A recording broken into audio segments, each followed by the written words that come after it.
Ushbu loyiha Biznesni rivojlantirish bank hamkorligida Qashqadaryo viloyati To'gdala tumani Xushali MFI 968-sonli konturda amalga oshirilmoqda. Bu yerda tarvuz ekilgan. Maydon hajmi 13 gektar.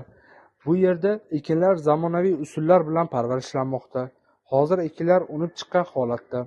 Ekinlar yetishtirish 119 kun davom etadi. Yetishtirish jarayonida sug'oriladi. Tabiiy va mineral o'g'itlar bilan oziqlantiriladi. Ushbu loyihaga 13 ta dehqon xo'jaligi biriktirilgan. Har bir dehqon xo'jaligi uchun o'rtacha 1 gektardan yer maydoni to'g'ri keladi. Loyihani samarali amalga oshirish uchun Bilol asallari ishlab chiqarish kooperativi biriktirilgan. Ushbu loyiha bo'yicha har bir gektardan 35 tonna hosil olinadi. Jami 455 tonna hosil olish rejalashtirilgan. Kelajakda ekin maydonini kengaytirish va shu orqali dehqon xo'jaliklarining daromadini oshirish maqsad qilib qo'yilgan.